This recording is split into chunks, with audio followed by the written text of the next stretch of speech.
Well, I tell you what, ladies and gentlemen, we are a long way from when Jurgen Klopp said Liverpool and I would never pay £100 million for a player or €100 million for a player. Although I think they did for Darwin Núñez under Klopp. But Florian Wirtz, here we go. For 100, and take a deep breath, 150 million euro, which of course is the transfer record. An amazing young player, of course.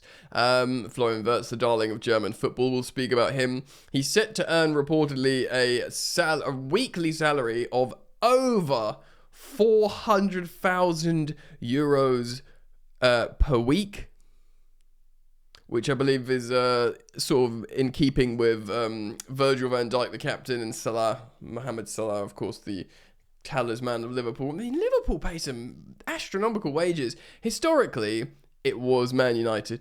And then for a while, it was Chelsea. And then, of course, it's Man City. It would give, big, 300k a week, 350k a week to your De Bruyne's. And now, crazy amount to Haaland. And Liverpool, man. Liverpool pay some insanely high wage packets to their players. So yeah, I can understand why he was so keen to go. Who else in world football is paying him over 400,000 euros per week? That is a lot of money. But they got their man.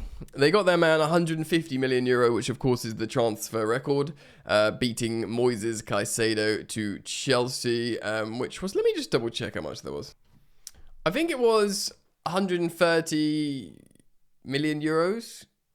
Chelsea for Caicedo, but this is 150 for Florian Wirtz to Liverpool, so it is the transfer record. Here we go from Fabrizio Romano posting on X, exclusive Florian Wirtz to Liverpool. Here we go.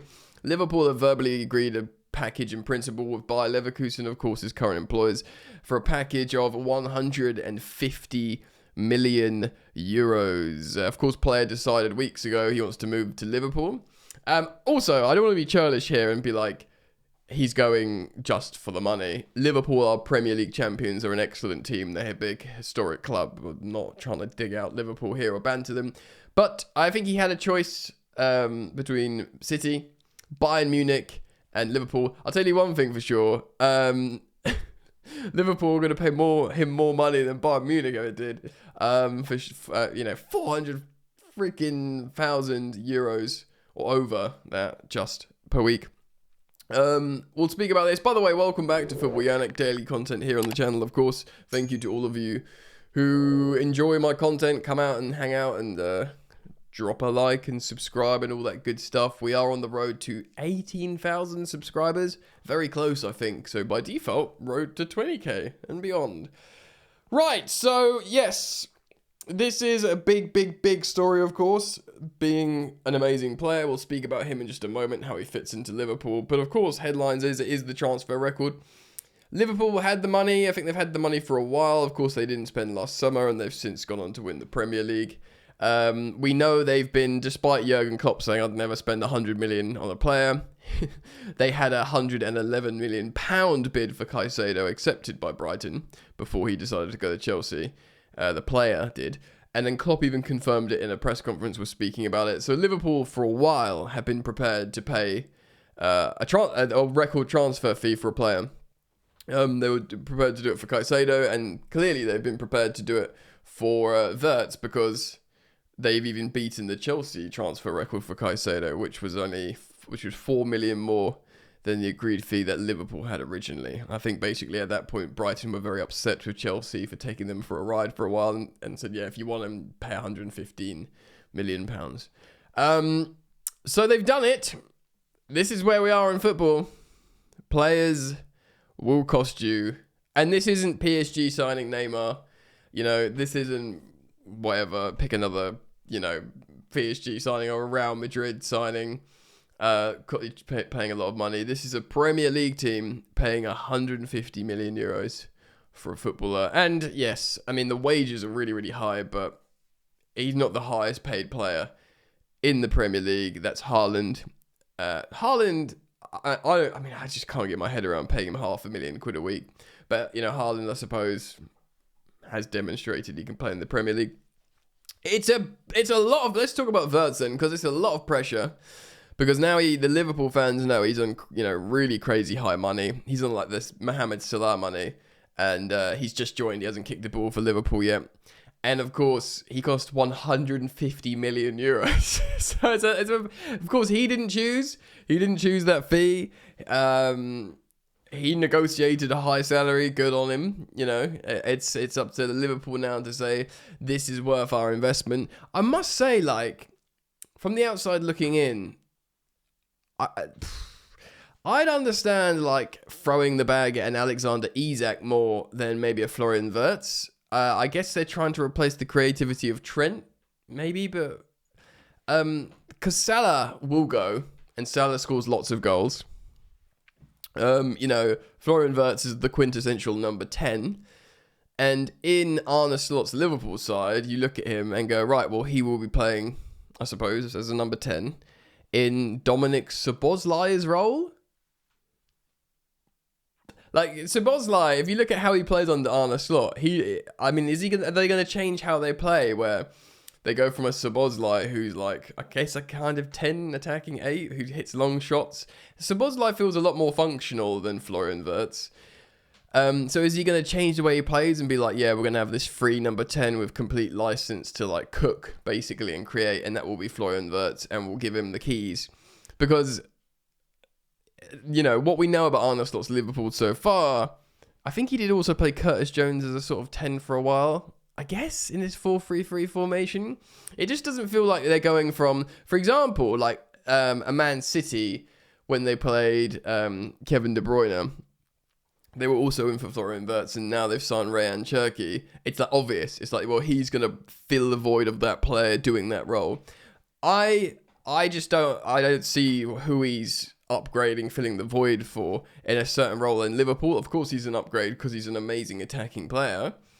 But it would be very, very interesting to see how Arne Slot utilizes him. Does he go to like a 4-2-3-1 formation?